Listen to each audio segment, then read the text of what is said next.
Hello, I'm Robin Vincent and welcome to the Surface Pro audio stream within Molten Music Technology. Today I'm looking at the new Microsoft Surface Pro X. What's a Pro X? What makes it different? Well, it's kind of a little bit snazzier, a little bit thinner, a little bit groovier, a little bit kind of, I don't know, sexier.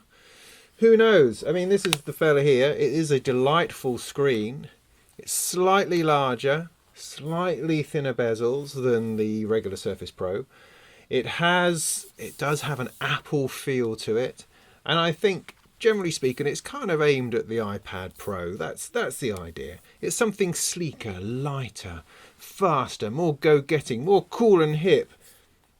You know, that kind of thing. And it's certainly very nice in the hand. The other feature that's very nice is the fact that the keyboard has the pen integrated into here, into a little charging station, which is kind of nice. It turns the pen into a slightly more squarey one, like that, but it's still alright. It's okay, it does the job, and it's a nice idea to have it snuck away in the keyboard like that. And that's all lovely and stuff, but that's not what we're here to talk about. This is not a review of the Surface Pro X as a computer, a laptop hybrid solution. This is a review of the Surface Pro X and its potential for music production. Its potential for being able to produce audio out of itself in some kind of creative fashion. Be able to run software synthesizers, be able to run loops, samplers, DAWs, sequencing software, all that kind of stuff. Because that, as we've come to know, can be a little bit tricky on laptops and hybrids and other bits and pieces. And do go and check out my other videos on the Surface Pro 7 and all of the previous generations of Surfaces to get an idea of what I'm talking about. But ultimately, in all of those videos, the Surface Pro has been able to operate as a pretty interesting, decent, creative laptop hybrid running desktop software music production machine. It can do it within the limitations of its spec. Surface Pro X, slightly different. It's slightly different. So if the question is, can the Surface Pro X act as a music production station? The answer to that is kinda.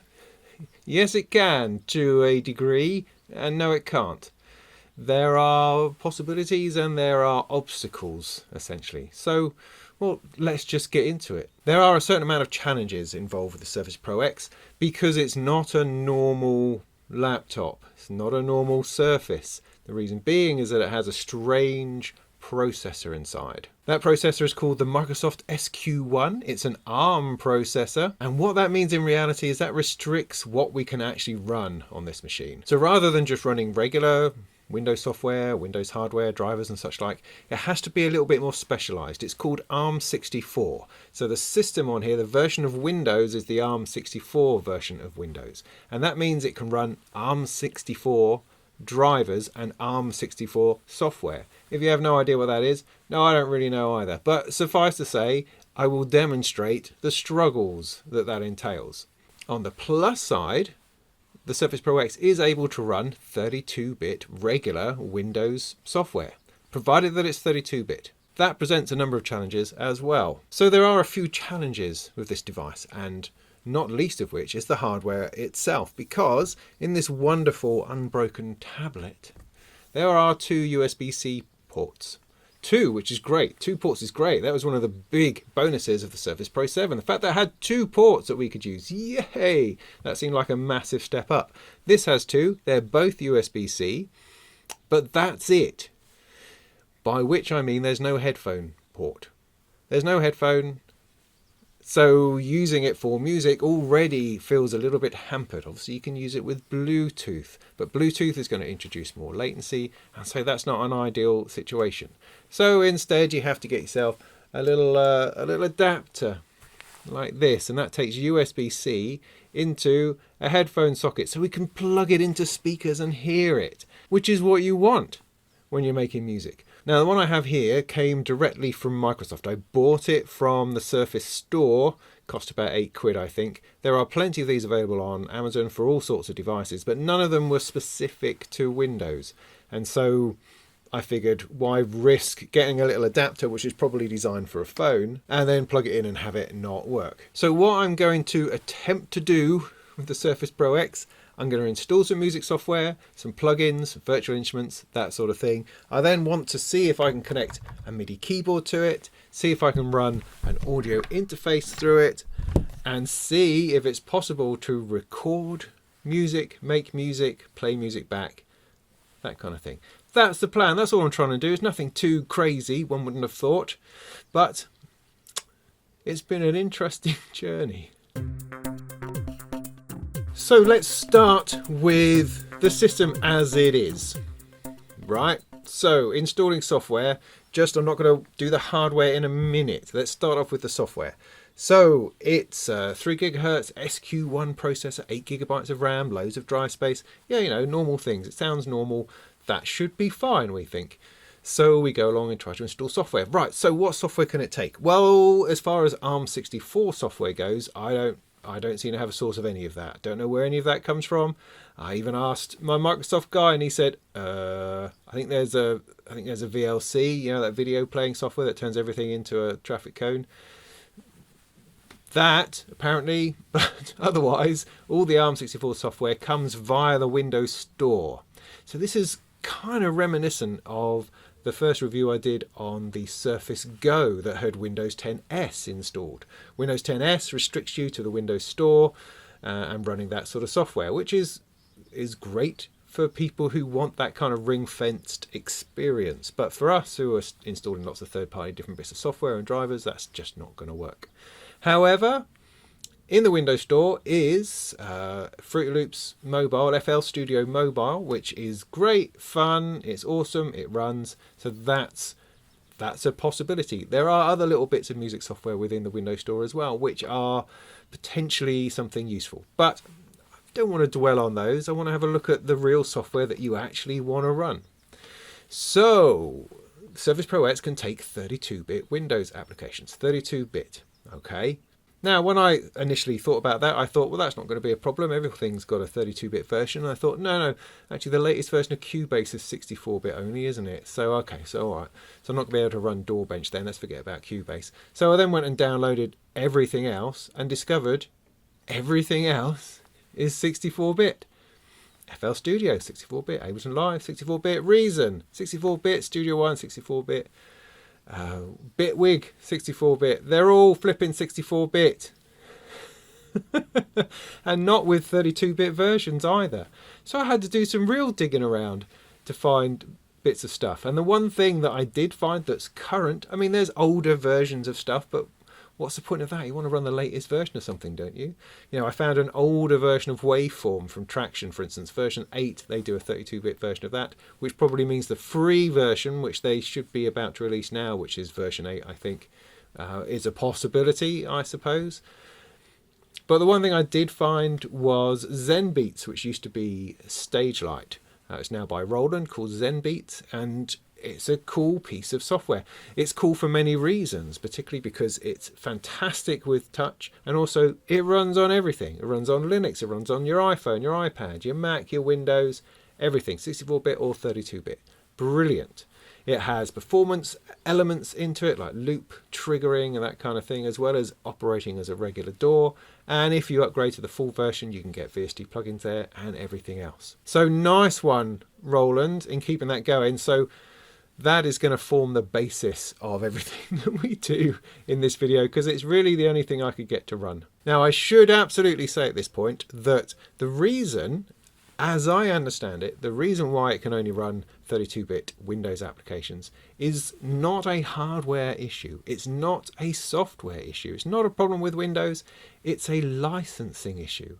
It's a licensing issue because is, as I say, in my understanding, Microsoft and Intel have an agreement that 64-bit software can only run on Intel processors. And until that contract finishes, until that license ends, then they can only run 32-bit software on the ARM processor.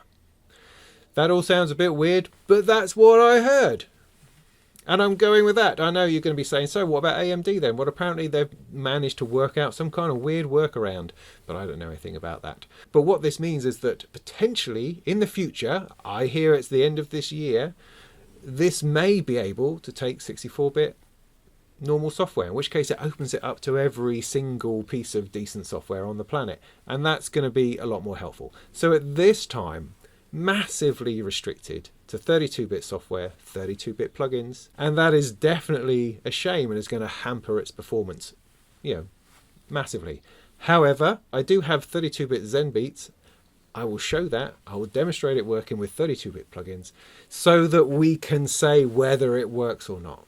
That's where we are, all right? So after all of this talking and explanation, because it requires it, because we need to know what the heck is going on, let's run some music software. So Zenbeats, as I say, Zenbeats is great. It works, it operates just like a DAW, a regular DAW. You've got this sort of view where you have a timeline and you have tracks of stuff and stuff down here, virtual instruments, recorded instruments, all that sort of jazz.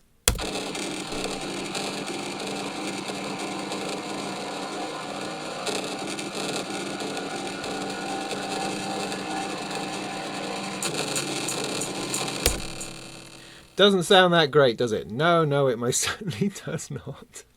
So you have to fiddle with it a little bit in order to get it to work. Now, I found that the processor actually within the Surface Pro X is relatively well behaved. And any attempts to kind of turn off the turbo mode in order to improve performance don't really seem to have any effect because it's kind of running all right in the first place. And it doesn't so much suffer from the processor flipping around all over the place like we do on other Surface devices. But in order to sort out this awful sound that you just heard, let's have a look into the settings to see if we can do something about that. So Zenbeats supports ASIO, but also supports Windows Audio really well. So we can select that as the audio engine, give it a second, see how it feels about it, and then see if the playback is better.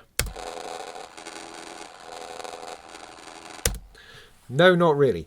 Problem being at the moment is that the buffer size is too small. It's saying here it's about 144 samples, which for onboard audio is hard work. Onboard audio likes to run at large buffer sizes. It's used to doing that. You don't expect to press play on a movie and for it to start absolutely instantaneously.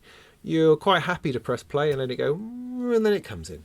With audio software, we want things instantaneous. We want it in real time, absolutely instantly. And that is a massive load of processing stuck onto these poor little internal audio drivers. So let's up the buffer size. Oh, I cannot. That's a problem. So what we're going to have to do is try to go for a more direct driver. In this case, the one that says speakers on it. Now this then comes back to 480 samples, and that is going to give it hopefully enough room to give us some regular normal playback. There we go, that's better. Phew.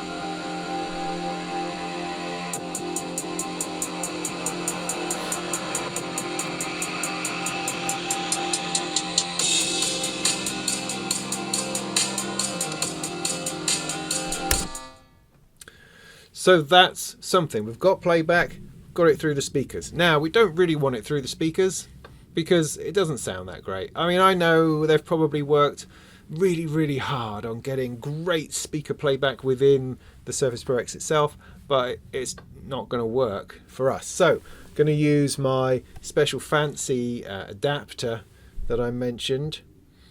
Just going to get out of this. I'm going to plug this in to the side. Now here's a quick note, right? You see where the placement of the USB ports is. It's here on the side. So naturally, whenever I go to plug something in to here, my other hand naturally falls on the side here, opposite, in order to push them together.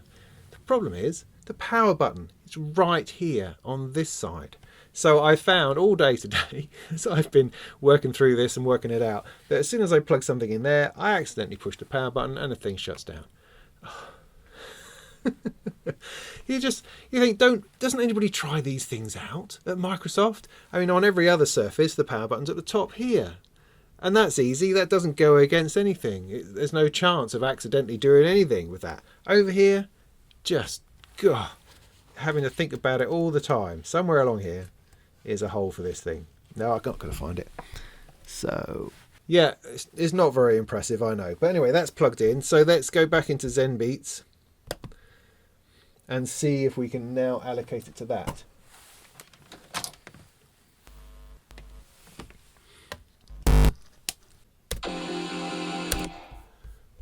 Right, let's go back into the settings, audio.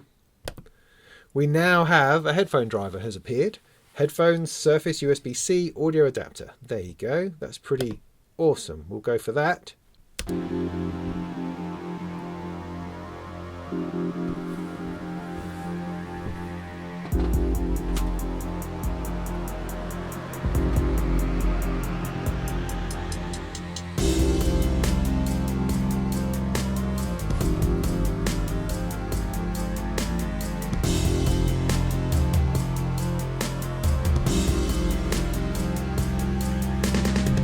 That's much better. I can now like record it into stuff, play it through some proper speakers, hear it properly, all those sorts of things. Nice. That's a bit more like it. So, you know, there you go. Playback from a DAW on the Surface Pro X. So it is possible. It certainly is absolutely possible. Now what we need to look at is, can we run virtual instruments? What does the playback feel like? And is it of a low enough latency for it to be usable? Let's try that out. So I'm going to start a new song. New song loads with a drum kit. If I bring up the drum pads here,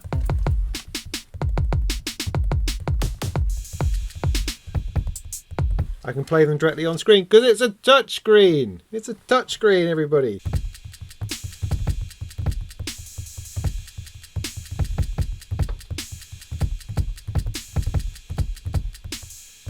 Now it's a bit draggy, a bit laggy, I have to say. So if we go into the settings, we should be able to bring the buffer size down a little bit. Let's bring it down to 256. Try that again. And that's actually much better. Ooh.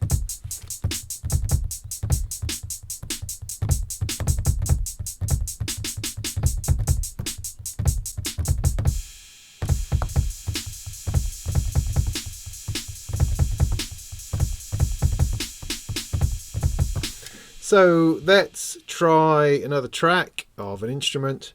Let's go for something like the guitar. Load that up.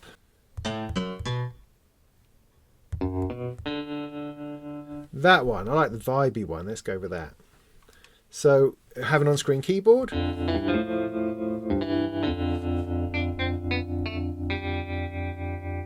See, I wobble my finger as if that actually does anything. It doesn't actually do anything.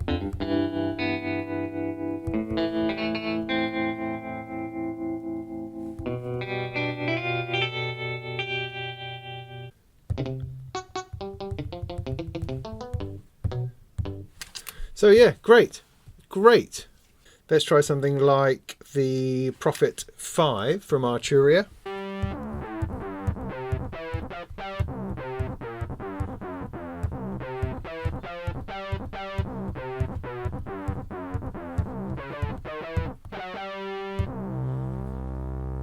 So yeah, that feels all right, almost to the point where I think perhaps we could potentially make a track. So let's put some kicks in, let's put some shakers in, let's put one of those in, one of those in there like that, set that running.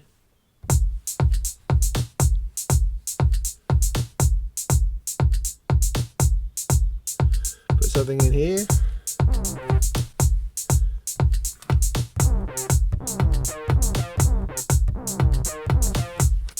Ooh.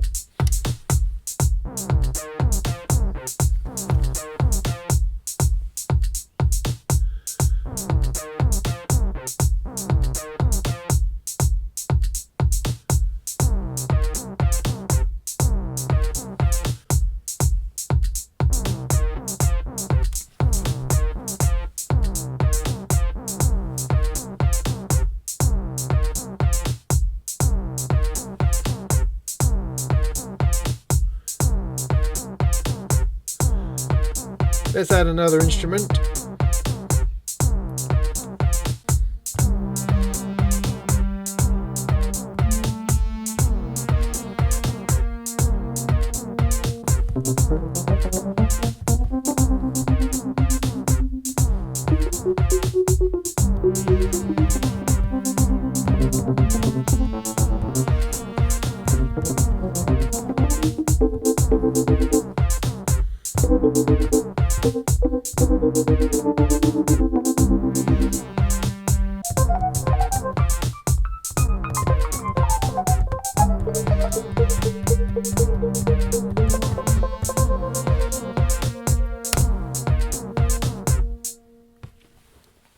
There you go, music making on the Surface Pro X. That was exciting, wasn't it? I got a bit carried away there for a moment. Now, of course, what we want to do next is add a little bit of guitar or vocals. Now, problem is, using the onboard sound, there's no way to get that sound in.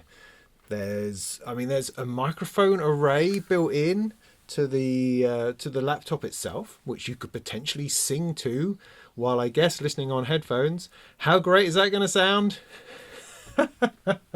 Not great. Not great, I would say. So yeah, all right, let's not do that then. But we could potentially, but in order to do that, we need to look at using other bits of hardware. So you've seen me demonstrate on the on-screen keyboard. That works, that's great, that's possible. But really, we want to be using a proper expressive MIDI keyboard. And we want to be able to record in audio. So that means using an audio interface. So let's do that.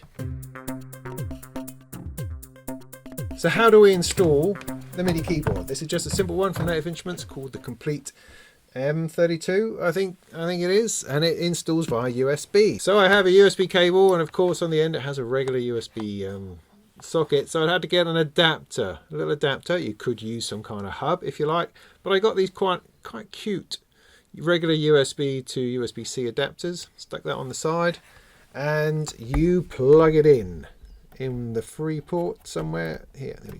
There we go. Oh! See, I bloody did it again. I did it. Oh, what just... Oh. Right, we're back in. So, plugging in additional hardware then. That's simple, isn't it? No, it's not simple. Well, it is simple. You plug it in and it either works or it doesn't. Because of the ARM64 architecture, you can't load a third-party driver. The drivers have to be there already. So if you have a class compliant device, this is, so it has a Windows driver already in the Windows build, you can plug it in, Windows finds it, installs it, great. However, if you have any additional functionality than purely MIDI going in and out, so for instance this has the whole ability to control some software called Complete Control, and it maps automatically to bits and pieces, that kind of side of it, nah, that's not going to work. I mean, let me show you what Device Manager says. So in the Device Manager, under Sound, Video and Gaze Controllers, the Control M32 is there. It's there. It understands that this is here. It's not currently lit. I'm trying not to worry about that. But it is physically there. There's a part of it here, this bit here, DFU, that doesn't seem to be there. Doesn't seem to work. However, it still does work as a MIDI device. And so we're just getting away with it. If you plug in a different sort of keyboard, you might have different results. I don't know. All I can go on is what I've plugged in, which is this. And it seems to work, and I'm going with that. So let's just check that that works using the onboard sound before we go and do anything else. No, it's definitely there. Oh, I did it again! Ah! I don't know. So back into Zenbeats then. Let's start a new song again. Go to our settings, MIDI input. You can set the MIDI input to be the Complete Control M32 MIDI. Okay. Now I can play the drums from here.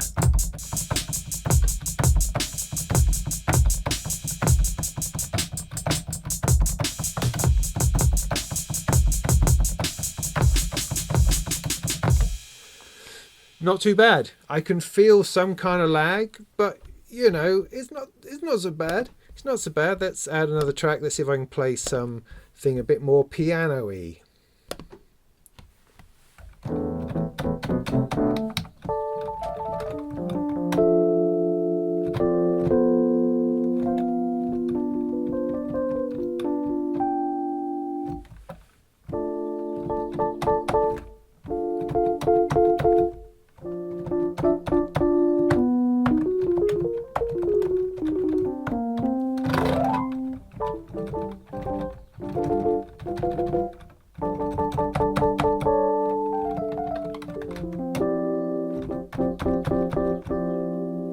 Yeah, it's not bad, you know, it's not bad.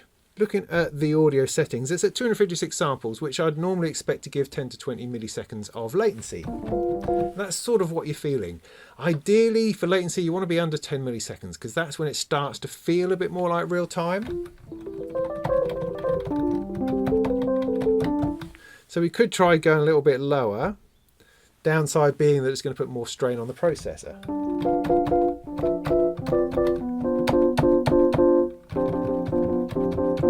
And also, in my experience of onboard audio and onboard drivers, is actually around 256 samples is about as good as it's going to get. And anything you set beneath that tends to be ignored. So you have that same sort of feel regardless. But let's go with it. I'm going to try adding some drums, some other drums from Labs. This is a sample-based software synthesizer from Spitfire Audio. So that's taking samples off the hard drive. Now, one of the things with running 32-bit software is that you only have access to 2 gigabytes of memory space for loading things like samples. So that is yet another disadvantage of our 32-bit Surface Pro X. Where's the drums? Drums, drums, drums. Here we go.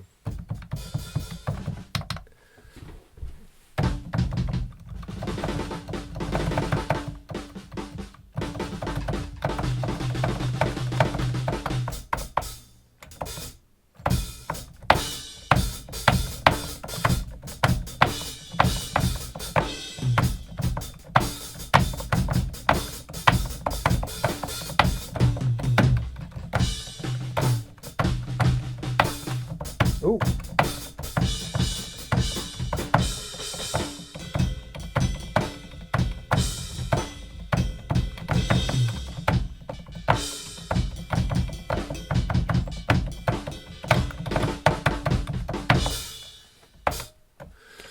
Yeah, it feels pretty good. It feels all right. So, you know, not too bad, not too bad. What this says to me is that the Surface Pro X, the onboard drivers, with a little bit of massaging, can potentially give you quite relatively good feeling, real-time, low latency playing and playback and stuff, which is what you need. That's the key. If you can't do that, it's just never going to work. So I kind of hear the whispers, people saying, well, why don't you try using ASIO for All? Maybe that'll do it better. Yeah, let's do that. Let's try that.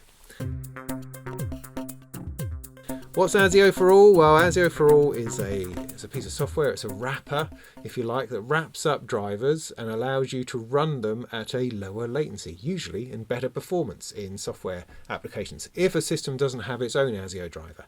An ASIO driver is a purpose-built and written driver for a piece of hardware that makes it run at low latency and high performance with music recording software. The onboard sound doesn't have such a driver. It's using the Windows Wasapi protocol, which can sometimes offer low latency, sometimes it doesn't. With ASIO, you can go much further with that, and proper audio interfaces have ASIO drivers written expressly for this purpose. If you don't, you can use ASIO for All, which is this software wrapper, as I say, which should also provide low latency. I've used that a lot in my videos on the Surface Pro range of stuff and demonstrated how great that is at sorting out latency problems.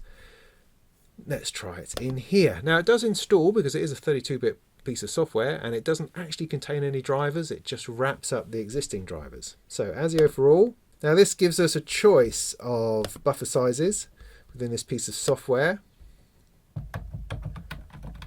No, at the moment, but we need to work out exactly where it's coming from. So we want it to use that. That produces the speakers. So, oh, hang on, there's one here. Let's try that. Okay, let's undo all of these. Put that back. Put that back. This one. Okay.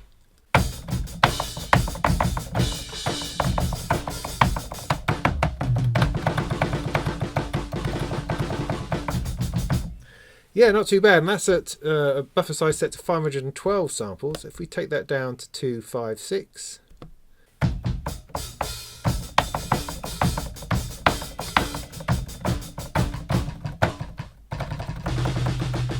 Yeah, that feels really great. It feels really good. So with ASIO for All, I think that takes it to a slightly different level. Let's see if I can take it down to 128 samples. No, see, that's gone too far now. So 128 samples, the buffer size is too small, the processor can't cope with it. So you're not getting proper playback, it's just all glitchy. So we go back up to 256.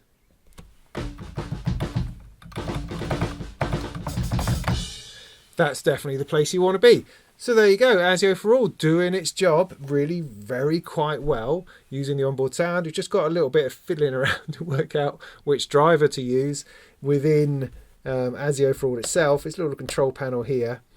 The USB adapter comes up separately as an audio adapter. The other bit is the built-in speakers. So you have to make sure you enable and select the one that you actually want to use.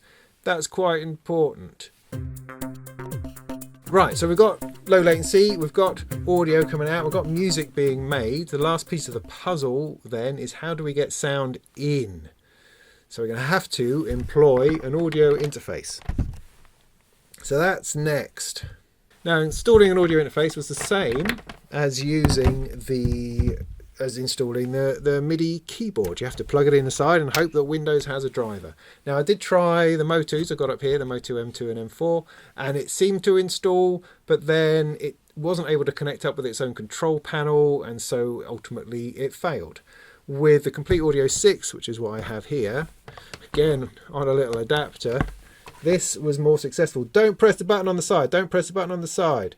Don't press the button on the side. Just plug it in. Where do you plug it in? Is it there? Is it? Now the Complete Audio 6, that installed, you've got a light on. That's great. Now if we look in the device manager again, we can see that it's installed, but it's not installed like before. So under sound, video and game controllers, the Complete Audio 6 is there for audio and for MIDI. But we do have an exclamation mark on something else going, I don't know what this is, don't know what it is. And there lies a problem, because to use the Complete Audio 6 to its best ability, you want to be running ASIO drivers, proper ASIO drivers from Native Instruments. However, you can't install them. If you attempt to install third-party drivers onto this, it goes, nah, no thanks. So ASIO, special, proper, professional ASIO drivers to make this run at its best performance are not available currently. I mean, I guess they could be if Native Instruments wrote some drivers for ARM64, that architecture, and then had it embedded in Windows. But for some reason, Windows or Microsoft is just not interested in ASIO drivers whatsoever. They are never included. You always have to install them separately. It has mystified me for 20 years as to why Microsoft do not adopt the ASIO standard, rather than pushing their Wasapi thing, which sometimes works and sometimes doesn't, and doesn't give you a very clean approach to the labeling of the audio and the addressing the inputs and outputs and other bits and pieces. I don't get it, but never mind, here we are. So I've plugged this in, it will work. Let me show that to you. The other advantage of using an audio interface is that you get much better quality conversion and audio inputs and outputs, on proper jacks and stuff, proper mic preamps, not messing around with the onboard sound. That's going to help enormously. Now within the devices here, I now get a speakers Complete Audio 6 Mark II. Ta-da! That is now running through here. We do get a number of number of latency buffer size options. So we're going to go for 256. And this is now coming out of the Complete Audio 6.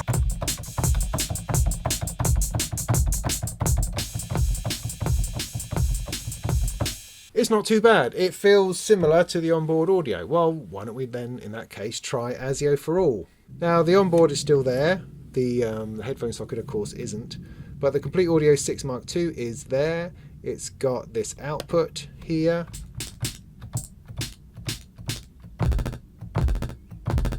But that doesn't sound too healthy. Let me load something a bit more obvious in terms of instrument so we can demonstrate that a bit better.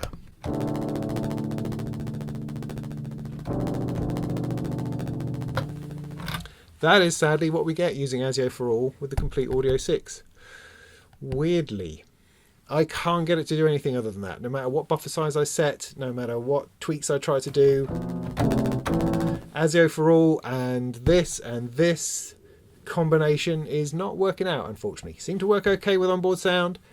It's not working out with the Complete Audio 6. So let's try another option, because if we go back to the Complete Audio 6 under speakers, we have a slight problem in that no audio input comes up. There's no audio input associated with that. It's purely the speaker output, which is what Windows uses for general sounds. That is what we are using here.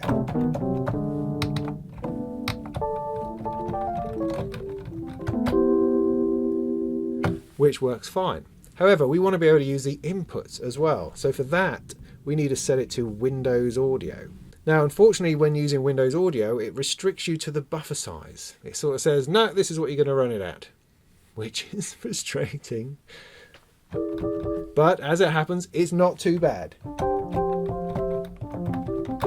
So we can go with that. And because it's now the Windows Audio driver, it also gives us the audio inputs. So I can now plug a guitar in, hopefully, and record it. Should we give that a go? Let's give that a go, I think.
Now, I appreciate that sounds like terrible timing, terrible guitar playing.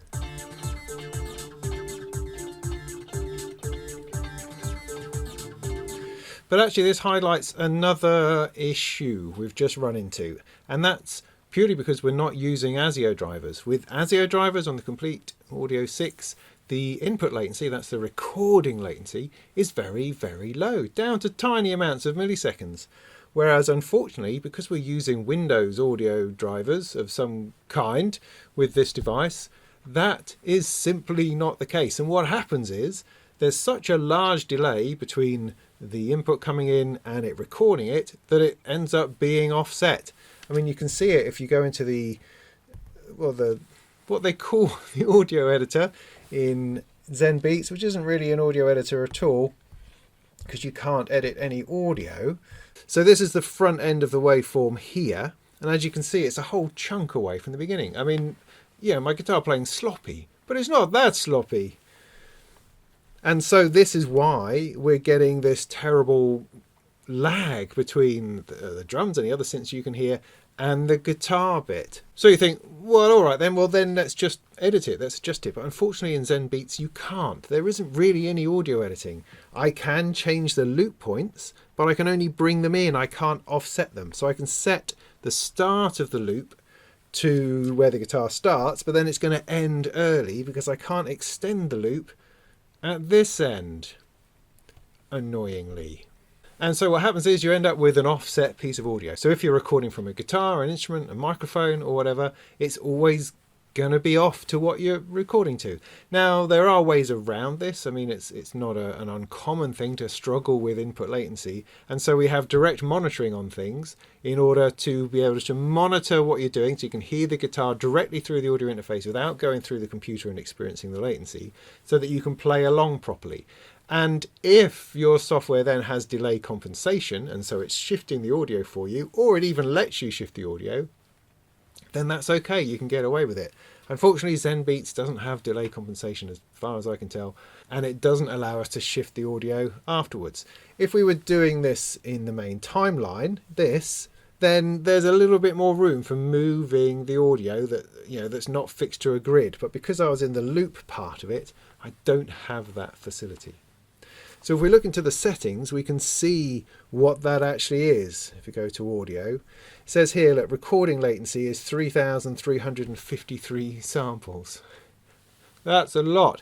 I mean, our playback latency, that we're using on a synth, that's only 300 samples. So it's 10 times greater, the delay on the input, as it is on the output. Now, if you're just using synths and a keyboard and you're not actually recording live instruments, then it doesn't really matter. But if you are, this is a seriously troubling stumbling block. However, what I will do, I'll go into Waveform 8, which I've got installed on here, and let's see if it does the same thing very quickly. So I've now got the guitar plugged in, I'm monitoring through Waveform, and just to give you a sense of what the delay is like.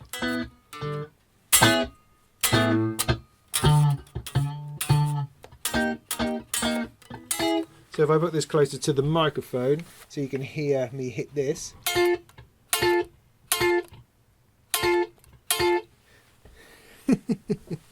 So what I'm saying is, right, that there's a distinct delay, which makes it hard to play.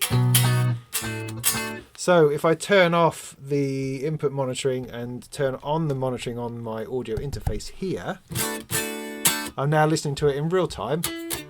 That's not a problem. The question is going to be, will the audio line up when I record into here? Well, all we can do is try.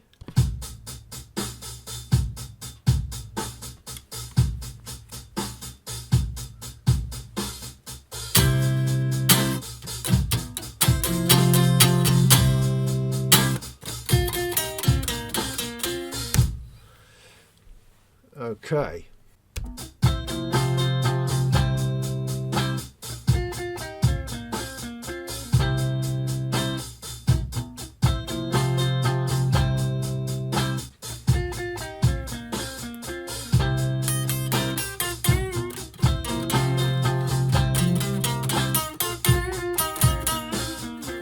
So if we look at the recording here, you can see that that chord is pretty much bang on with the timing, because I hit that just about the right time. The playing beneath is a little bit more lazy, but generally speaking the lining up isn't too bad, and it sounds alright. It sounds a bit loose, but that's more my playing. See that? That's pretty good. That's pretty good there and there. That's my playing more than anything else. So Waveform is sophisticated enough to essentially cope with that delay. So provided that you're monitoring locally, so you're direct monitoring, you're monitoring yourself through your audio interface, not through the software, then you can get over that huge recording input latency. So the final question then becomes, how far can you go with it? How many synths can you run? How many plugins can you run? At the moment, that's such a difficult question because I have such a small, narrow selection of possibilities of software that will run. I can only really run Zenbeats because I don't know Waveform 8 well enough to do that successfully. And I've only got a small bunch of synths and plugins. And so I can't run DAWbench and all the other sort of bits in Ableton Live and Bitwig that I usually do. So I'm going to just have to to give it a go. So I'm going to keep adding synths and stuff to this, just a loop that's going around, to see how far we get and see if that's a reasonable place to be. I'm not going to worry about recording any audio. I'm just going purely for virtual instruments.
Okay, can you hear that?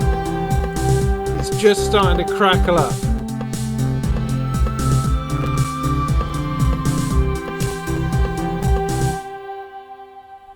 So I'm just starting to overload it now, and what I've got going is I've got 6 virtual instrument tracks. I've got some samples based on the drums. I've got some Arminator, big sort of paddy synths. I've got a mini Moog in there. I've got some of the internal synths and a sample verse, which is the big synth within Zenbeats. I've got all those going at once, and then on top of that I've got 12 quite hefty plugins. I've got a compressor on each track, and then I've got a reverb, which is generally speaking the biggest CPU hog of the lot. Is that any good? I know, it's not too bad. It's a little studio, isn't it? It's more than a 4-track machine. You could add audio tracks to that without too much trouble, or you could ease off on the effects and add more other stuff, other synths, or you could freeze the synth tracks in order to make up more room for something else. Let's have a quick look at the processor to see what that's doing while this is going on. So look at the performance. Sadly, I can't run any other performance sort of testing software on here because they all require drivers to be installed, and so we're kind of stuck with the Windows one. But that's all right. See, it's currently knocking around at about 2.7, 2.8 gigahertz. That's pretty good. It's not looking as if it's particularly bothered or full of stuff, but let's set it in motion again and see what it does.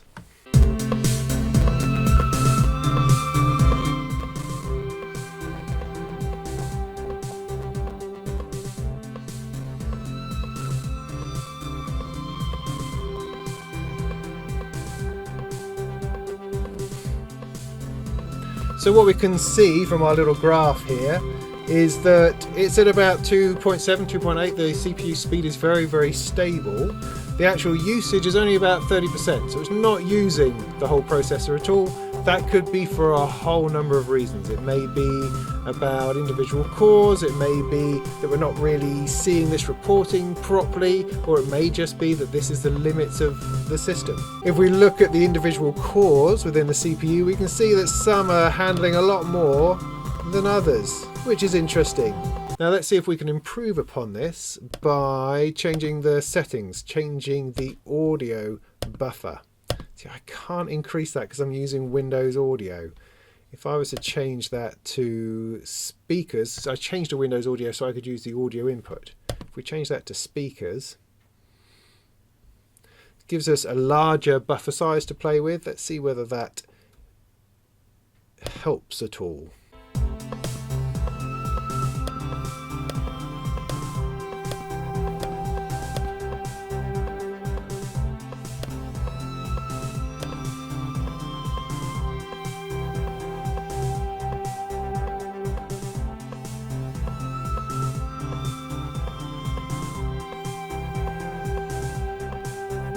And yes, it certainly does. So just by backing off on the buffer size, you can increase the amount of stuff that you can do. So potentially I could, if I try hard enough, I could copy that track and paste it. So I've got 2 of those going on now. So I've now upped it to 8 tracks.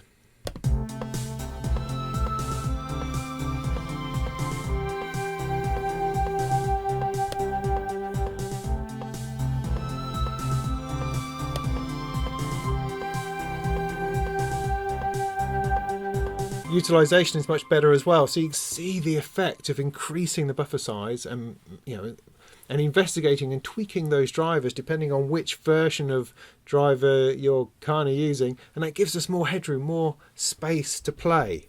And as I say, it's still very much playable, so that puts us up to 10 tracks. Let's just be bold, let's go for 12 tracks. 12 tracks, rocking it now.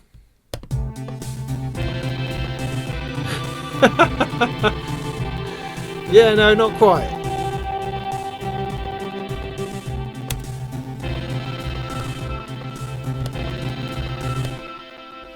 Alright, trying really hard there. So let's take a couple of these out.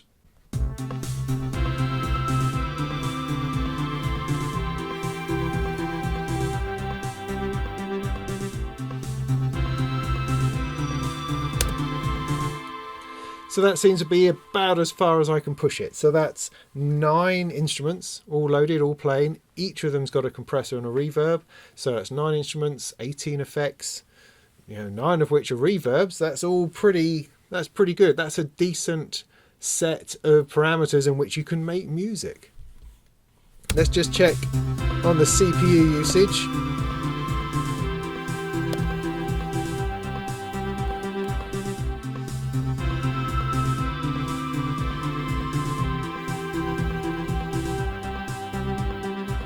So as you can see, I'm up to about 40% usage. The CPU is still very, very stable. I am running a high performance power plan. If you go into the power settings and turn that to high performance, you want to check out one of my other videos on how you actually do that because it won't be immediately available, or you can ask me about it and I'll point you in the right direction. But if you turn on a high performance or ultimate performance power plan, you are going to give yourself the best chance of getting the kind of performance, the maximum amount of performance you can get out of it. However, we are being seriously restricted by the drivers that the audio interface can use. Because it's only using Windows drivers, they're not, sadly, very efficient. They're not as efficient as ASIO drivers. If we're using properly written ASIO drivers for our audio interface, it'll be running much faster, much smoother. You'd have more room to do stuff in. But we can only do what we can do with what we've got. And this is what we've got. So yeah, I think that'll do. I think that's enough. I think that hopefully gives you a flavour of what the Surface Pro X is capable of. If I was to sort of try to put it all together, well, what actually do we have? Well, we have a new thing from Microsoft doing something unusual. It has a different weird processor that we're not really used to, and it's hampered by the fact that you can't install all your usual software because it doesn't support 64-bit Windows software yet. It may yet do. So we're hampered by that, and we're hampered by the fact you can't install proper drivers for your audio hardware.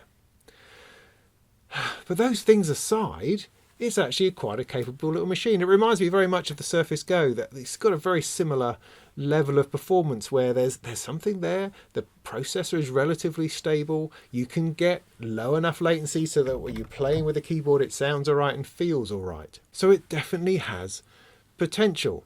But its very nature of being an ARM device means that we can't use it to the potential that we could. And personally, even though, yeah, it's nice, it's like sort of roundy, thin, that kind of thing, I am much preferring my regular Surface Pro 7. It's a much more capable machine. You can run everything on it. It's got proper ports, and you can run proper drivers. There's no fuss, no mess. It's the business. But do remember that what I'm talking about is music production. I don't care whether it browses the internet. I don't care if you can do office work on it. Those things do not interest me. What interests me is making music. And hopefully this video has given you an idea, a flavour of what the Pro X is capable of. Good news being that, yeah, it can do some stuff. You could have a little 8-track studio in here with virtual instruments and effects and stuff going off. Attach a keyboard, maybe even attach an audio interface, and it will work. But the range of software that you have is extremely limited at this moment, and you can't get to the higher performance drivers that we would normally use on a system like this. So maybe in a year's time, if this sort of thing catches on, then maybe it'll be good. Maybe if Intel release that license, then they can run 64-bit software on here, and I can run all of the DAWs and all of the instruments, and that would be very cool. But we're still struggling a bit with the hardware. We need to get down to lower latency in and out. ASIO drivers, that's what it comes to. We have to be able to sideload, upload, backload, somehow get the proper drivers in there to run our hardware. Otherwise, it's just kind of a playback machine. And in some ways that's okay, because we can make a lot of music just using virtual instruments and samples. We don't have to be recording into it, but then you're kind of, pushing aside a massive part of the market. So my advice is, if you're looking to do music on a touchscreen hybrid environment, then go with the Surface Pro. It's always going to do a better job at this time than the Surface Pro X. But it's nice, it's neat, and I've quite enjoyed playing with it. Hope that's been helpful. Thank you very much to Microsoft for lending this to me. I have to give it back, like tomorrow, which is very sad. But never mind. Onwards and upwards, and maybe there'll be more interesting Surface products to come later in the year. We shall see. And in the meantime, go make some tunes.